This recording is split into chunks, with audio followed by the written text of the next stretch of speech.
Hey guys, it's Adi again here with another vlog for you. I'm going to be explaining or elaborating even on the previous video which I did, which was on psychology. There were just a few things in that video which I just wanted to brush up on and maybe give you a bit more of an insight as to what individual problems might a trader actually come across. Some of these topics also apply to other industries as well, such as finance, such as construction, engineering, and a lot of other financial sectors. So even if you're not necessarily involved in trading, hopefully you'll find something interesting from this short video. The first quality that I want to talk about that a lot of traders have to combat, especially in the early stages of their trading career, is the greed element or the greed characteristic that we all have innate within us. From the moment we're born up until our adult life, and even until in some circumstances when we're old and we're wrinkly, we have to deal and combat greed, and we have to deal with this characteristic that we have, which involves us always wanting more and always wanting things very, very quickly. Especially in the current generation, unfortunately, everything is so easily accessible and it makes us very, very impatient towards achieving those things that we want to achieve, but doing it in a very, very short time frame. This same greed then causes us in trading to do something called over-leveraging. Over-leveraging simply means when you risk more capital than what you should on every one of your trades. So for example, the recommended amount of risk that you should be risking on any trade for most people is between 1% and 3%. Some people who over leverage, they actually risk 10%, 5%, and sometimes even more than that on every one of their trades. And this creates a bit of a problem, because if you have a success rate of, let's say for example 40%, if you were to have 10 trades and only 4 of those trades were actually successful, then that means 6 of those trades would have hit your stop loss, and therefore you would have actually lost 60% of your account just from 6 trades alone. The next aspect which leads on from over leveraging is revenge trading. Revenge trading, simply put, is when you chase price, even though price may have entered within your point of interest or where you're looking to be entering in for a buy or a sell, you decide to keep trying to put in more and more positions every time it hits your stop loss. So not only are you risking more than what you should, but you're also taking multiple positions even though your analysis might actually have said something otherwise, or if your analysis is actually incorrect in this circumstance. So I want to give some solutions for these problems. So the first solution that I would like to give you is to always have a trading plan.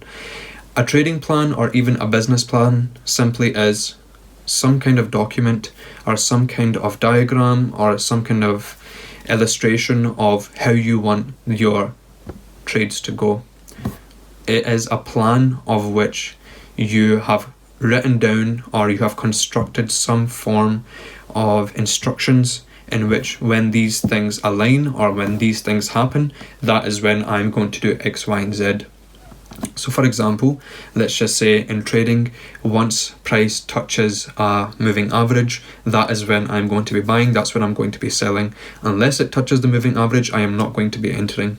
So it's very important to have a trading plan because it helps rule out a lot of bad trades. It also helps eliminate a lot of this greed or getting in too early or too late.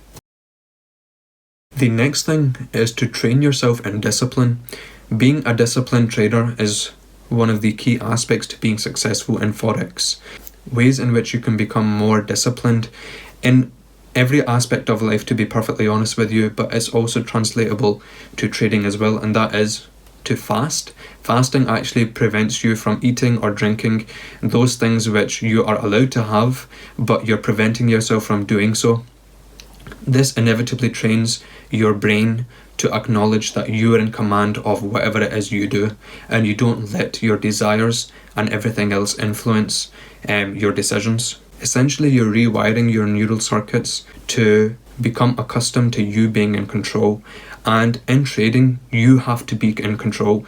You cannot let greed and other emotions play a part in your plan. You cannot let your emotions and anything else really, any internal or external factors, play a part in whether you should be entering in or staying away from a trade. Similarly, as well as fasting, you could also do something like dieting. Dieting, again, similarly, you're refraining from having certain aspects or certain foods and drinks. This also helps build that discipline. And lastly, something like meditation, something which I do personally. I pray. I like to pray to my God, who is Allah, and that really helps me find inner peace. It helps me keep a calm mind, and that's very important when it comes to trading. It allows me to be able to make sound decisions without letting my emotions get involved. It's also important to understand that this is a long-term plan. This is a long-term game, and those people that are trying to make money very quickly from Forex are the ones who end up losing money the quickest. You need to understand that in Forex, growth can be quite slow, especially when you're quite new to trading. Number 4 is to review and always go over your trades. See what things have been working for you and see what things haven't been working for you. Number 5 is to make a journal of your trades. Journaling is very important when it comes to being a professional trader. Without you knowing what things have happened and what sequences have occurred before your trade was either unsuccessful or successful, it's almost impossible to know whether, when that situation arises again, what is the best plan of action for you to follow. And last but not least, backtest. Backtesting, simply put, is you look at previous data and you test your strategy using previous data over a multitude of different currency pairs and commodities. This allows you to be able to 1. Assess your win rate, 2.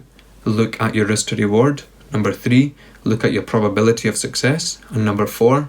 How much should you be leveraging of the account balance that you have. Just to summarize, greed is the number 1 account killer. Number 2, it leads to something called overleveraging. Number 3, overleveraging raises concerns of revenge trading. How can we then discipline ourselves to avoid letting our greed impact our trading?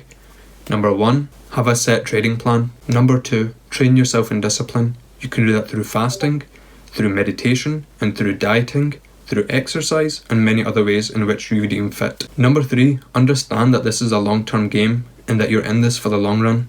If you expect yourself to be in this for only a couple of months, you will not succeed. Number 5, journal all of your trades. Have a document in which you have written in that document everything that was involved in your analysis. What happened when you made your analysis? What did you do to do your analysis? What happened when price entered within your point of interest? And what ended up happening after it had left your point of interest? And lastly, number 6, backtest. If you want to be a successful trader, you have to backtest. So that wraps up this vlog and this short video. Hope you guys have found it useful. If you have any questions, you can send me a message and I'll see you in the next video. Peace.